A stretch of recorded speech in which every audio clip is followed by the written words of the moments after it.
Assalamualaikum warahmatullahi wabarakatuh. Salam solusi, solusi untuk berdiskusi. Perkenalkan, saya Kalisa Naswa Salsabila Saraan dengan NIM 0601232049, Prodi Ilmu Perpustakaan, Fakultas Ilmu Sosial, Universitas Islam Negeri Sumatera Utara.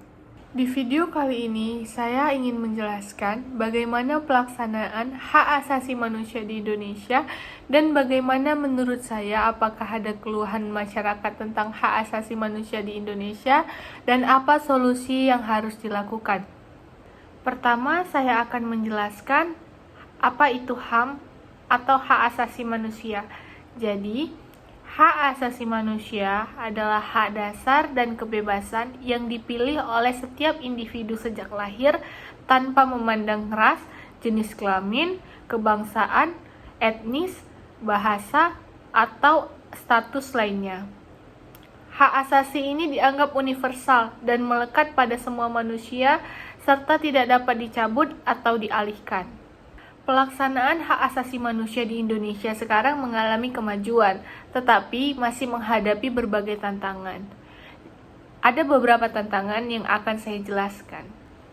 Yang pertama yaitu ada kebijakan dan regulasi Indonesia yang telah mengadopsi dan mengintegrasikan berbagai instrumen internasional mengenai hak asasi manusia ke dalam sistem hukum domestiknya.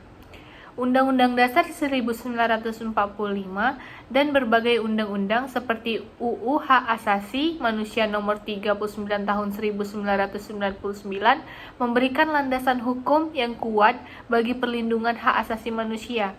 Indonesia juga memiliki lembaga yang berperan dalam pemantauan dan pemajuan hak asasi manusia seperti Komnas HAM, Komnas Perempuan, dan KPAI. Yang kedua yaitu ada kemajuan dalam perlindungan hak asasi manusia dan kebebasan pers. Indonesia memiliki kebebasan pers yang relatif baik dibandingkan banyak negara di kawasan Asia Tenggara. Namun, intimidasi dan kekerasan terhadap jurnalis terus terjadi. Perlindungan terhadap anak dan perempuan, untuk mengatasi kekerasan tersebut, anak dan perempuan terus dilakukan. Program pelindungan dan rehabilitas bagi korban kekerasan mulai menunjukkan kemajuan, namun tantangannya masih ada.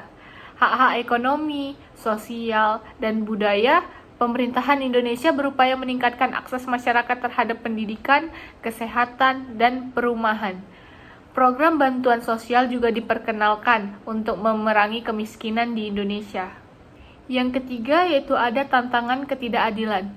Kasus-kasus pelanggaran hak asasi manusia yang terjadi sebelumnya seperti tragedi 1965 belum sepenuhnya terselesaikan dan pelakunya seringkali tidak dihukum.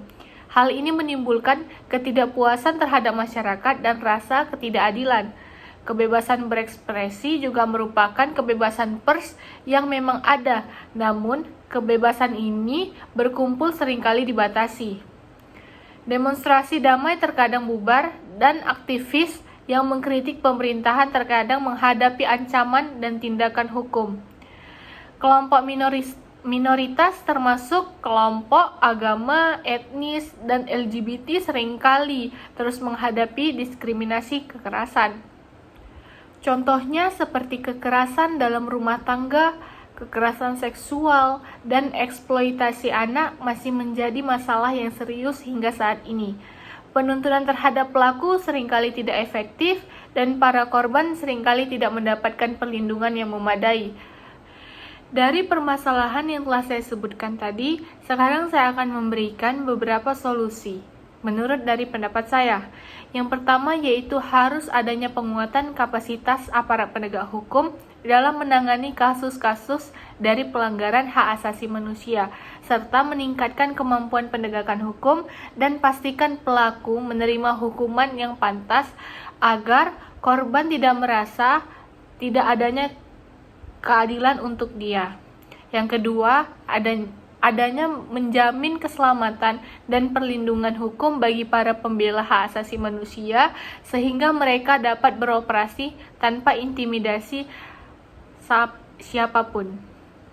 Yang ketiga, ada memperkuat kampanye, pendidikan, dan kesadaran hak asasi manusia di semua lapisan masyarakat untuk mengurangi diskriminasi dan kekerasan. Yang keempat, reformasi institusi kepolisian dan militer untuk mengurangi penyalahgunaan kekuasaan dan menerapkan kebijakan yang lebih komprehensif untuk melindungi kelompok minoritas. Yang kelima, meningkatkan partisipasi masyarakat sipil dalam proses pengambilan kebijakan, memastikan bahwa kebijakan yang dikembangkan menanggapi kebutuhan dan harapan masyarakat lokal. Dengan upaya terus-menerus dan komitmen yang kuat dari semua pihak, penerapan hak asasi manusia ini bisa semakin membaik dan masyarakat benar-benar dapat memperoleh manfaat dari perlindungan hak asasi manusia yang lebih baik lagi. Sekian penjelasan dari saya. Apabila saya ada salah kata dan kurang, saya mohon maaf. Assalamualaikum warahmatullahi wabarakatuh. Salam solusi, solusi untuk berdiskusi.